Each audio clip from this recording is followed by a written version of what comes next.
መኪና ሳይኖረው ባልተሟላ መሰረተ ልማት ኮየ ፈጬ መሄድ የወሰነ ሰው ካለ ምርጫ ያጣ ሰው ብቻ። ታረቁ። ከሚስቶቻችሁ የተጣላችሁ ሰዎች ካላችሁ፣ ከባሎቻችሁ የተጣላችሁ ሰዎች ካላችሁ መጣላት ትርጉም የለውም። የሚያዋጣው እሱ ነው። እርቁ ደስ ይላል፣ እርቅ መውረዱ ደስ ይላል። ግን ለምክሩ ቸኮላችሁ፣ ትንሽ ለምክሩ ቸኮላችሁ።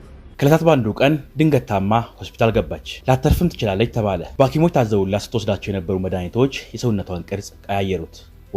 ስለኔ ሳታቂ አንቺን ጀጅ ማድረግ ለምን ይለበስሽ፣ ለምን ይበላሽ፣ ለምን ይጠጣች ማለት በጣም የሚያሳዝን ነገር ነው የእውነት።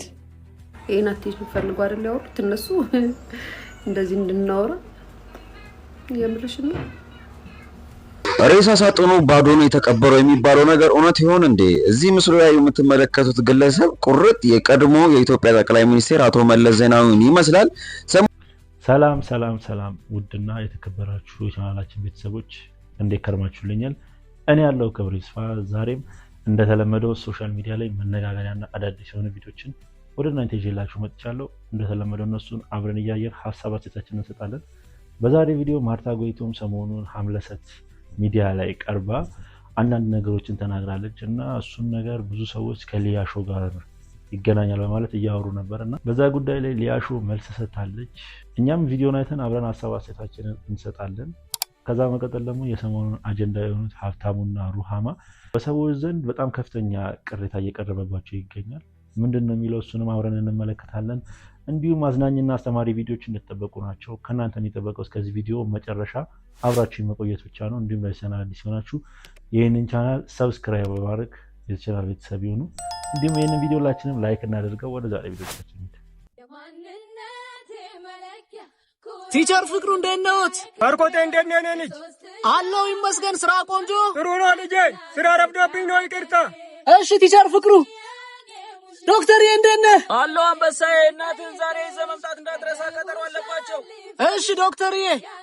አንዴ ዞር ትል አባት። እንዴ ቲክቶከራችን ያንቺ መኪና ነው እንዴ?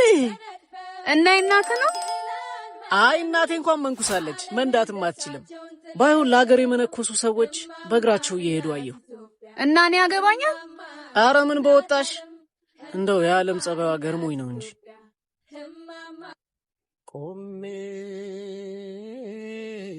ዋጋ ያላቸው ሰዎች ዋጋቸውን አጥተው የኔ ቢጤው ለሀገሩ ቅንጣት ያህል ያላበረከተው ኩታራ ደግሞ ተወዶና ተደንቆ የሚኖርባት ምስኪኗ እማማ ኢትዮጵያ። የመጨረሻ ጎላችን የስኬት መለኪያችን ገንዘብ ሆነና ገንዘብ እስካስገኘን ድረስ ክብራችንን፣ ሃይማኖታችንን፣ ሰውነታችንን አሽቀንጥረን ጥለን እርቃኑን የምናስቀር አዲስ ትውልዶች መጣን። በጣም የሚገርመው ታዲያ ይሄ ትውልድ ለሀገር ከመነኮሱ ሰዎች በላይ መወደድና ክብርን አግኝተን በየቦታው በአድናቆት ማዕበል እንጥለቀለቃለን። ለሀገርህ ምን አበርክተሃል ብትሉኝ አንድም የምጠቅሰው ነገር የሌለኝ እኔ ቲክቶከሩ ከአንድ መምህር አሊያም ዶክተር ጋር የሆነ ቦታ ወይም ሚዲያ ላይ ብገኝ ግን የተሻለ ክብርና ሞገስን ላገኝ ይችላል። የቱ ጋር እንደሳትን ምኑ ጋር እንደተላለፍን አላውቅም፣ ብቻ ግን ስተናል።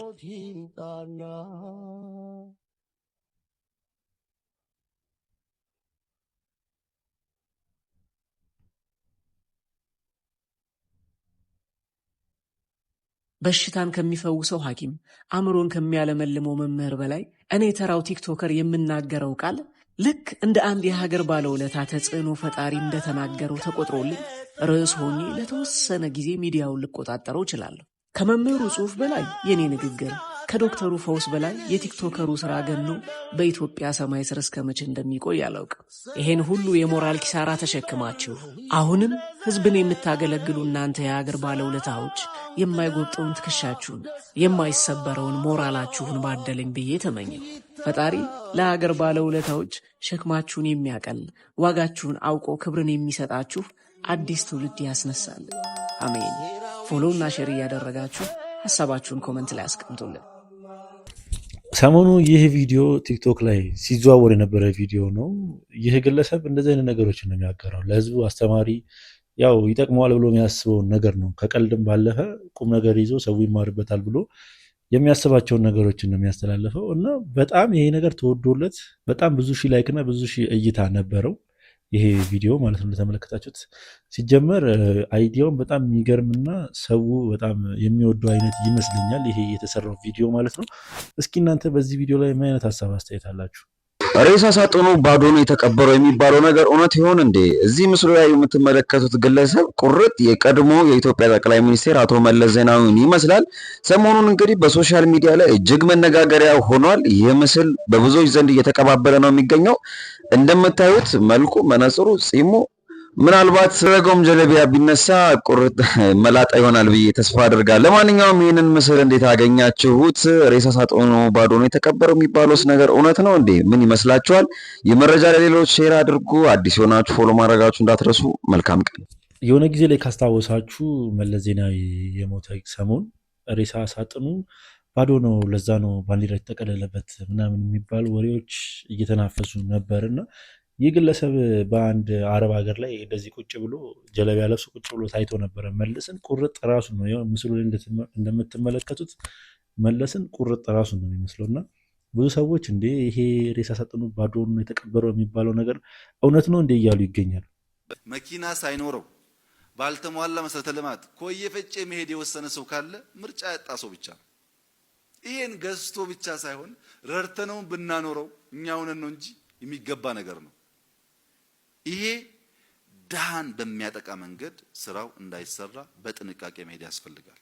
ጥያቄ ሊነሳ አይገባም። እዚህ ጉዳይ እንግዲህ አብይ አህመድ በዚህ መልኩ ሙድ ይዞበታል ህዝብ ላይ ማለት ይቻላል። ይሄ ሙድ ከመያዝ ምንም አይተናነስም። ለምን በአሁኑ ሰዓት ላይ ከከተማ ወደ ኮየ ፈጬ ወደ አንዳንድ ጫፍ ቦታዎች ላይ እያስወጣ ያለው ህዝቡን ያው ራሱ ነው በልማት ምክንያት ብቻ በአንዳንድ ምክንያቶች ቢሆንም ራሱ ነው እያስወጣ ያለው። ግን ራሱ የሚያስወጣው ህዝብ ላይ እንደዚህ አይነት ሙድ መያዝ ላይ ተገቢ ነው ብዬ አላስብም። እስኪ እናንተ እዚህ ቪዲዮ ላይ ምን አይነት ሀሳብ አላችሁ? እስቲ አብይ አህመድ ልክ ነው ልክ አይደለም የሚለውን እስቲ እናንተ ሀሳብ አስተያየታችሁን ስጡበት።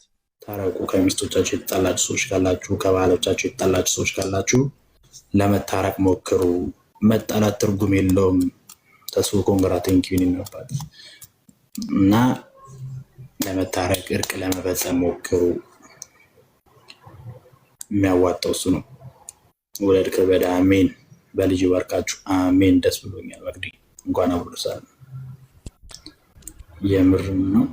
አዎ የምሬ ነው። እስከዛሬ የተደረገው ይቅርታ መግቢ።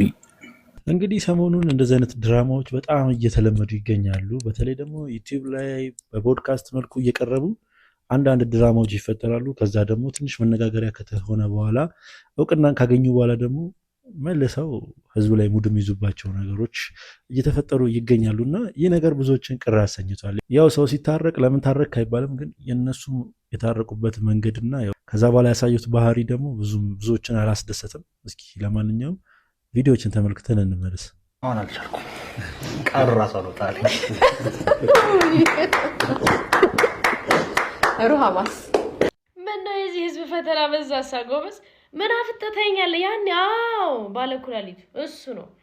እኔ ምን ላድርግ? እኔም እኮ ካንቺ እኩል ነው ያየሁት፣ ካንተ እኩል እኮ ነው ያየሁት። ምን ላይ ተፈጣለህ? አዎ ታረቁ። ምን አቅላለሁ እኔ ምን አውቄ? እኛን አዘናግተው ታረቁ። አይ ይበለን ነበር፣ እኛም ብዙ አሸብሽበናል። አዎ በተለይ ወንዶች እኔ ምንም አላልኩም በእነሱ ዙሪያ፣ ግን ይብላኝ ላንቺ በላኪላት ለዛች ስታሽቃብጥ ለነበረችው ጓደኛሽ አንተም ላክ አታፍጥብኝ። ሰውዬ እነሱ ታረቁ፣ እኔ ምን ላድርግ? ታረቁ። ከሚስቶቻችሁ የተጣላችሁ ሰዎች ካላችሁ፣ ከባሎቻችሁ የተጣላችሁ ሰዎች ካላችሁ መጣላት ትርጉም የለውም። የሚያዋጣው እሱ ነው። እርቁ ደስ ይላል፣ እርቁ ደስ ይላል፣ እርቅ መውረዱ ደስ ይላል። ግን ለምክሩ ቸኮላችሁ፣ ትንሽ ለምክሩ ቸኮላችሁ። ዛሬ 3ኛ ቀናችሁ እኮ ነው፣ ሳልስቱ እኮ ነው ዛሬ። ትንሽ ሰንበት ትበሉ እንጂ።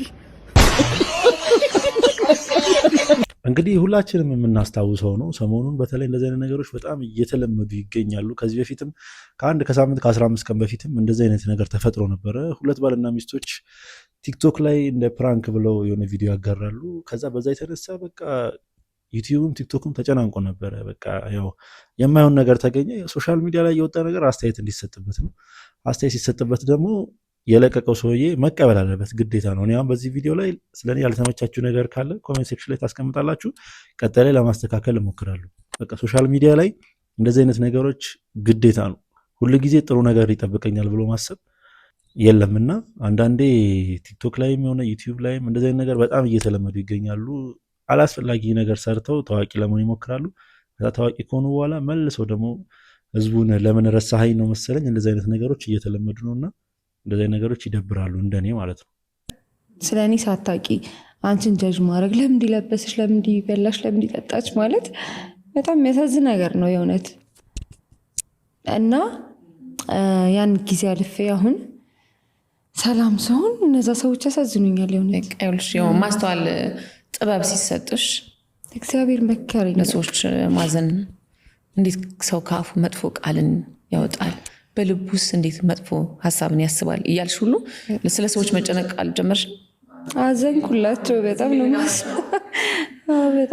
እዚህ የተቀመጥነው ምንም ማለት እንዳልሆነ እንዲማሩበት ለአዲስ ለሚመጡት ወጣቶች፣ በዚህ ደግሞ ያለፉ ደግሞ ላሉ ወጣቶች ደግሞ ለካ የነሱ ቃል ከራሳቸው የሚወጣ እንጂ አንቺ እንዳልሆንሽ ማሳያ ነው። እና ማንሳትሽ እና አስበሽ መምጣትሽ ራሱ ደስ ብሎኛል እውነት ለመናገር ነው። ብዙ ጊዜ እኛ እንድንበታለን። ይህንን ቪዲዮ ብዙዎች ከማን ጋር እያገናኙት ነው? ከሊያሾ ጋር። ሊያሾ ከዚህ ቀደም ያው ማርታ ጎይቶም የሆነ ትንሽ ለሰው ለእይታ የሚደብር አይነት የሰውነት ቅርጽ አሳይታ ነበረ እና ምን ትላለች? ያው ሰርጀሪ ተሰርታ መድኃኒት ወስዳ አልተስማማትም ለዛ ነው ምናምን ብላ ተናግራ ነበረ ከዚህ በፊት። እና ይህን ነገር ሰዎች ተቀባብለውት ማርታ ጎይቶም ጋር ይደርሳል እና አሁን ላይ ነው ደህናውና ስትመለስ ይህን ነገር እሷ እየተናገረች ያለችው እና ይህ ነገር ቀጥተኛነቱ ለሊያሾ ነው በማለት ብዙዎች ሀሳብ አስተያየታቸውን እየገለጹ ይገኛሉ። ሊያሾም እስቲ መልስ ሰጥታለች በዚህ ጉዳይ ላይ። እስቲ ሰምተነው እንመለስ። ይሄን አትይዙ ፈልጉ አይደል ያወሩት እነሱ እንደዚህ እንድናወራ የምርሽ ነው። በሳቱ ለምን አልተናገሩም? ወጣው ጋይስ ይፈልሙብናል እኮ ባይሆን እንትና ሳሩን ትላንትና ስታወራ የሰማሁት በጣም ነው የምታሳዝነው። ሳሩን ጋይስ ሳሩን ማርያምን በጣም ነው ያሳዘነችኝ። እመቤቴና ጌታ ትላንትና ላይቭ ላይ ሰምታችሁታል ስታወራ የነበረው። እንግዲህ መረጃው ደርሷታል። እሷም ያው አቴንሽን ፈልገው ነው ስለኔ እንደዚህ የሚያወሩት እያለች ትገኛለች። ከፈለጉ በዛ ሰዓት ላይ ማውራት ይችሉ ነበር ይሄንን ነገር ያኔ ማውራት ይችሉ ነበር እንደተፈጠረ፣ ግን አሁን ላይ አቴንሽን ፈልገው ነው እያለች ነው። እስኪ እናንተ በዚህ ቪዲዮ ላይ ምን አይነት ሀሳብ አስተያየት አላችሁ? ከዕለታት በአንዱ ቀን ድንገት ታማ ሆስፒታል ገባች። ላተርፍም ትችላለች ተባለ። በሐኪሞች ታዘውላት ስትወስዳቸው የነበሩ መድኃኒቶች የሰውነቷን ቅርጽ ቀያየሩት። ወፈረች። ድና ከሆስፒታል ወጥታ ፕሮግራሞች ላይ ስትሳተፍ ያዩት አንዳንድ ሰዎች በማህበራዊ ድረገጽ ላይ በማያውቁት በማያገባቸው በሷ ጉዳይ ተናገሩ፣ ቀለዱ፣ ተጠራርተው ሳቁባት። እሷም አይታ ተሰበረች። 1 ዓመት ከ6 ወር ከቤት ሳትወጣ በጸሎት ስብራቷን ጠገነች። እግዚአብሔርም ሁሉንም በጊዜው አስዋበላት፣ በቃ ሻላት፣ ሁሉንም አሳለፋት። አንገቷን ቀና አድርጋ እንድትራመድ ከስብራቷ አድኗት ለምስጋና አቆማት። ማርቲና እንኳን እግዚአብሔር ረዳሽ። ማርታ ጎይቶም በዚህ ነገር ውስጥ እንደነበረች ሁላችንም እናውቃለን ብዬ አላስብም። እኔ አምለሰት ሙጬ የፖድካስት ፕሮግራም ላይ ከቀረበች በኋላ ነው ስለ ማርታ ጎይቶም የሆነ ያሳለፈችውን ነገር በትንሹም ቢሆን ለመረዳት የሞከርኩት እና በጣም የሚያሳዝንና በጣም የሚደብር ላይፍ ውስጥ ነበረች። ሰዎች አላስፈላጊ ነገር እያወሩባት እንደነበረ የወፈረችው ያው አላስፈላጊ ነገር ራሷን አስውባለሁ በማለት ራሷን ስታስውብ ነው ወይ ደግሞ ራሷን ለማስዋብ ስትጠቀም የነበረችው መድኃኒት አልተስማማትም ማወፈራት በማለት ብዙ ሰዎች እያወሩባት እንደነበረና እሷ ግን ያው ታማ በስነስርዓት ታማ እና እየወሰደች የነበረችው መድኃኒት ስላልተስማማት ነው ወደ ውፍረት የቀየራትና አተርፊ ሙላ ተብላ እንደነበር ነው የተናገረችው። እንደዚህ ሆና ማየታችን ራሱ በጣም ደስ ይላል። እንኳን ፈጣሪ ለዚህ ቀን አበቃሽ። እንደዚህ ስትስቂ ስትጫወቺ ማየት ራሱ ትልቅ ነገር ነው በአሁኑ ሰዓት። እዚህኛው ቪዲዮ ስር የተቀመጡት ወንዶቹ ያስቀመጧቸው አንዳንድ ወንዶች ሴትን መድፈር ነው ምናምን የሚሉ ኮመንቶች አይታችኋል። እንግዲህ አብዛኛው ወንድ የጻፈው እንደዚህ አይነት ነገር ነው። ህግ ባይኖር ኑሮ በቃ ሴቶቹ ምናምን የሚለውና መረዳት አለብን። ስሜታዊ የሆነ ነው በቃ በእነሱም ወንዶቹም በኩል ያለውን ነገር መመልከት መቻል አለብን። ወንዶቹም ስሜታዊ ናቸው። እንደዚህ ወንዶች ስሜታቸውን መቆጣጠር አይችሉምና በቃ በህግም ሲቀጡ አስተያየት ተደርጎ ይህንን ከግምት በማስገባት ማለት ነው ለምን ወሸላቸው እየተቆረጠ በቃ እንትለው ገብቷቸዋል። ጥሩ ነው እነሱም እንትን አይሉ አይቸገሩም። ከዚህ በኋላ ወደ መድፈር አይገቡም። ሌላው ምን ተላይልም። እውነቴን ነው የምላችሁ። አሁን ቀልድ ነውና መንግስት ይሄን አድቫንቴጅ ካልተጠቀመ መች ነው የሚጠቀመው? በዚህ አይነት ሰዓት የህዝብን ልብ ማግኘት ይቻላል። ይሄ የሚገርም ፖለቲካ መስሪያ ነው። ባይዞ እንደዚህ አይነት ሰዎች መቀጣጣል። በየቀኑ ነው ህጻናት የሚደፈሩት። የሄቨን ምናምን ተባለ የእሷ አገዳደሉ ምትል ስለሆነ እንጂ በየቀኑ ነው ህጻናት የሚደፈሩት ኢትዮጵያ ውስጥ። በየቀኑ ነው ሴቶች መደፈርማ ኖርማል የሆነ በቃ ዴይ ቱ ዴይ ላይፋችን። በጣም በሚያሳዝን ሁኔታ እኔ በደቦ የሚፈረድ መንግስት የሚፍረድ ምንም ይፍረድ ቢሆነ ነገር መፍትሄ መፈጠር አለበት። ሽማግሌም ቢሆን ሽማግሌዎቹ ባይዘ እያባባሱት ነው ይሄንን ነገር። ይቅርታ አድርጉልኝ፣ ሁሉም ባህል ጥሩ ነው ማለት አይደለም። በሽምግልና የሚፈቱ ነገሮች አሉ፣ ማይፈቱ ነገሮች አሉ። በህግ ብቻ ሽማግሌዎች እየፈቱት ነው ይሄንን ነገር ችግር ያመጡት። በቃ ሁሉ ነገር በሽማግሌ መፈታት የለበትም። አንዳንድ ነገሮች በቃ መከፈል አለበት። ማስተማሪያ መሆን አለባቸው። የመጀመሪያ 10 ደፋሪዎች ተብለው ቆንጆ ቅጣት ስላችሁ በስነ ስርዓት ወይ መገደል መሰቀል ወይ ደግሞ እድሜ ልክም አይደለም መሰቀል ምናምን አለባቸው። ኧረ እባካችሁ የሆነ ነገር በቃ እውነቴን ነው የምላችሁ። ፌሚኒስቶች ምናምን ብለን ጮሁን አይደለ? በዚህ በኩል እንደገና ደግሞ እንደዚህ ነገሮች ሲበራከቱ ዝም የምንል ከሆነ ምንድነው ታዲያ ፖይንቱ? ታዲያ እንዴ እኛ የሚያውንና ምንድነው ከደፋሪው በምን እንለያለን እንዴ? ይህ ነገር ሰሞኑን በጣም ብዙዎችን እያናደደና ብዙዎችን ግራ ያጋባ ጥያቄ ሆኗል። ምንድነው ጥያቄው? ከዚህ ቀደም በነበረው ቪዲዮ ላይ አቅርቤላችሁ ነበረ። ያው ድንገት ካያችሁት፣ ያላያችሁት ካላችሁ ደግሞ ያው አንድ ግለሰብ ቲክቶክ ላይ ምን ብሎ ቪዲዮ ያጋራል? በ24 ሰዓት ውስጥ ህግ ባይኖር ወይ ደግሞ ላለፉት 24 ሰዓት ውስጥ ህግ ባይኖር የመጀመሪያ እርምጃችሁ ምንድን ነበር ብሎ ቪዲዮ ያጋራል። እና ቪዲዮ ላይ የተጻፉት ኮሜንቶች ከምትጠብቁትና በጣም ለማመን የሚከባብድ የኮሜንት አይነት ነበር ሲጻፍ የነበረው። ምንድነው እኔ እንደዚህ ከሌን እደፍራለሁ እንደዚህ ያደርጋለሁ፣ ብቻ አጸያፊ ኮሜንት ነበር ሲጻፍ የነበረው። ብዙዎች ወንዶችን የጻፉት እና አሁን ላይ እየተሰሙ ያሉ ነገሮች በጣም ዘግናኝ ከመሆናቸው የተነሳ ድጋሚ ደግሞ ሰው እንደዚህ አይነት አስተሳሰብ አለው እንዲባል ነው የሚያደርገው። እና እስከዛሬ እኛን ህግ ነው የያዘን ማለት ነው። እንደዚህ አይነት ነገር እንዳናደርግ ህግ ነው የያዘን እንጂ ህግ ባይኖር እስከዛሬ ብዙ ነገሮች እናደርግ ነበረ ከምንሰማው በላይ ማለት ነው። በጣም ያሳፍራል። ለማንኛውም በዚህ ቪዲዮ ላይ እስኪ ምን አይነት ሀሳብ አስተያየት አላችሁ? እናንተ ሀሳብ አስተያየታችሁን ኮሜንት ሴክሽን ላይ ያስቀምጡልኝ። ለዛሬ የነበረን ቪዲዮ ይሄንን እየመስል ነበረ። ቪዲዮዎቻችን እንደተመቻችሁ ጥርጥር የለኝም። ቪዲዮ ከተመቻችሁ ላይክ፣ ሼር፣ ሰብስክራይብ ማድረግ እንዳይረሳ። በተለይ ሰብስክራይብ በማድረግ የዚህ ቻናል ቤተሰብ እንዳይረሳ። ሀሳብ አስተያየት ካላችሁ ኮሜንት ሴክሽን ላይ ያስቀምጡልኝ። በቀጣይ ቪዲዮ እስክንገናኝ ድረስ ሰላም ቆዩልኝ።